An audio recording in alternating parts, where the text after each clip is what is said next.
Sport is about what you can do, what you can achieve, the limits you can reach, the barriers you can break. Sport shows what is possible. Sport refuses to take no for an answer. And everything sport stands for, we're going to see right here, right now. Everything sport stands for, we're going to experience with these Paralympic Games. Last summer, the Paralympic Games came to London. Channel 4 hosted the Games and branded the Paralympian athletes as the Superhumans. The London Paralympics have been one of the most popular Paralympic Games of all time. But what of its legacy? Have these Paralympics changed people's attitudes towards disabled people for the better? This question has sparked debates everywhere. That is something that shows that nothing stops you, really. You can have no arms and still swim. It looks good news, but whether it is actually permanent or will stay permanent, I doubt. I doubt very much. The other day I was in the park and there were these two kids, about 5 or 6, mimicking Richard Whitehead, the Blade Runner's running style. When we talk about legacy, I mean, I think that's got to be a great impact for the Games. A poll by Channel 4 showed that 2/3 of their viewers said that the Games had had a positive effect on their view of disabled people.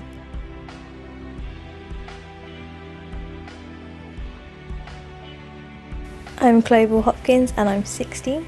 Chloe lives in the Gloucestershire town of Wotton-under-Edge. She was diagnosed with a rare form of muscular dystrophy called Nemaline myopathy when she was very young.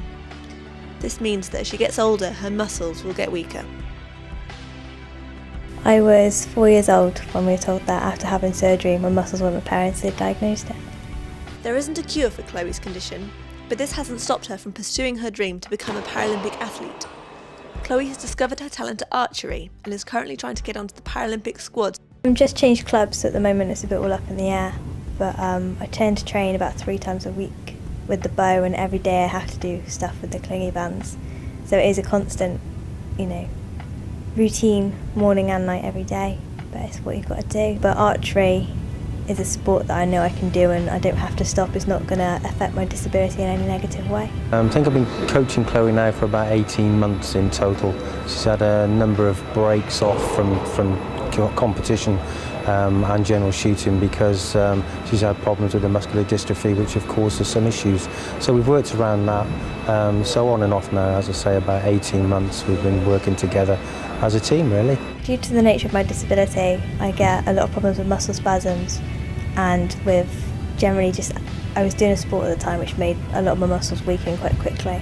So I had to find a different sport. Originally I was a wheelchair racer and I've done lots of different sports, but then found archery. We're looking at the selection process at the moment with Neil, who's one of the GB top coaches.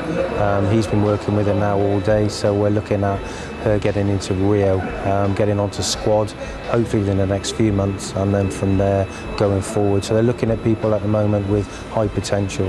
Chloe's one of 3 that they've outlined with that high potential. Up at Stoke Mandeville, they were talking about the fact that because tickets are so expensive, you don't really get to see much in anything, like just camping out on the beach and getting the big boards and taking in the vibe of Rio, not just the Paralympics but the culture. I'm very proud of what she's done and how she's matured. Considering she's been shooting for such a short distance, really, she's really done exceptionally well. So I'm very proud of what she's done. Yeah. Chloe was hoping to compete in London as a wheelchair racer, but this weakened her muscles very quickly and she didn't manage to qualify. But this has made her all the more determined to make it to Rio. Once a month, Chloe comes here to Stoke Mandeville, birthplace of the Paralympics, to train with Paralympians. Definitely, knowing that like a lot of my friends were in London competing and I was watching a lot of them, it just gives you that inspiration to know that next time you should be there with Team GB. So, does Chloe think that the Paralympic Games have changed people's attitudes towards people with disabilities for the better? I think since London 2012 it's a bit up and down depending on what form of disability you've got. For the sports side of things, it's definitely done a world of good, especially for the athletes who competed in 2012, and in time that will go on to help other children. But I think if you've got a disability where you're not really able to do much sport or anything, there needs to be something else out there that is covered so it is known so more people can be helped. Now the teenager has set her sights on a skydive to raise money for the muscular dystrophy charity. So far, she has managed to raise more than £500. Yeah, that came about a little while ago. I've got a bit of a bucket list of things I want to do, and the skydive is one of them. And the 1st of March, there's a team jumping of about 100 people, and we're jumping hopefully to raise money to help people get the equipment they need to live as independently as possible. On the 1st of March, more than 100 people across the UK took part in the skydive for muscular dystrophy. But Chloe needed an operation, so her skydive had to be pushed back. She and her team will be making the jump at the end of May.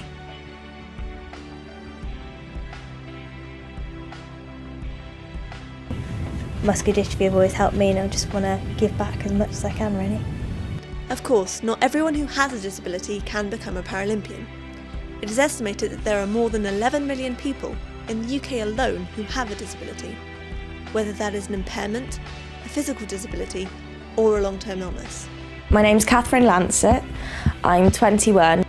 Catherine has lived in the small Welsh town of Monmouth all her life. She has been working as a carer for Monmouthshire County Council for the past year.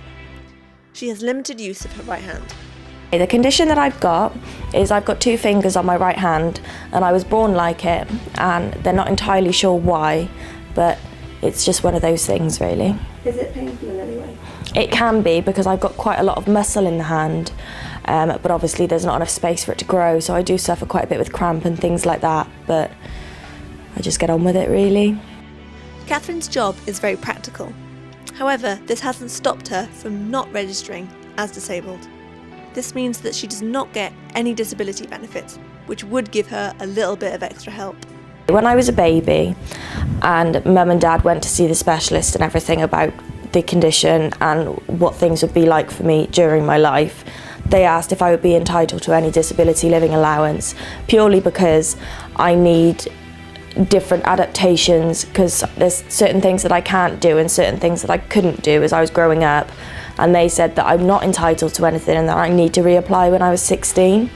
But as soon as I turned 16, I thought, well, I'm not disabled, so I'm just going to go with it and see how I get on. But I think if it does get to the point that I do need more help on a day-to-day basis, then I think I would probably go for it, because I think it's disgusting how so many people who have disabilities have to fork out and pay for these things. So, what does Catherine think about the Paralympics and its legacy? Does she think that there is anything else that can be done to help people with disabilities? I think that it's been very good. It might have opened people's minds about what they can actually achieve and how good their lives can be when they put their mind to it, and to encourage people not to let a disability take over their lives. But I also think that the government should think more about that and put more money into things like that, because on the news at the moment it's saying how even though the Paralympic Games were such a success, that nobody is joining these clubs. There's not enough staff for these clubs still. So I think that the government should really think about this now, where they're talking about benefits and all the rest of it. Well, that money should surely go more into these people to encourage them to carry on with normal lives. It would seem that while the Paralympics have been fantastic for the sports side of things, and they have done a lot to show what people with disabilities are capable of, there is still a lot more that can be done to help those people with disabilities who aren't training to become future Paralympians. There needs to be more out there to show that these people are just as superhuman as Paralympians. So, what's next for Chloe and Catherine? That'll be good. We'll be out in Rio. Got it all sussed out. Gonna camp, well, I won't be. They're all like, we're gonna camp out on the beach, we're gonna watch you on the big boards. Because there is a gentleman in the UK at the moment who has just had a hand transplant, and they're going to see how that goes. So I might well in the future keep an eye on things like that, but I'm going to see how he gets on first. We can say that these games have inspired a new generation of athletes to not let their disabilities stop them from achieving their goals.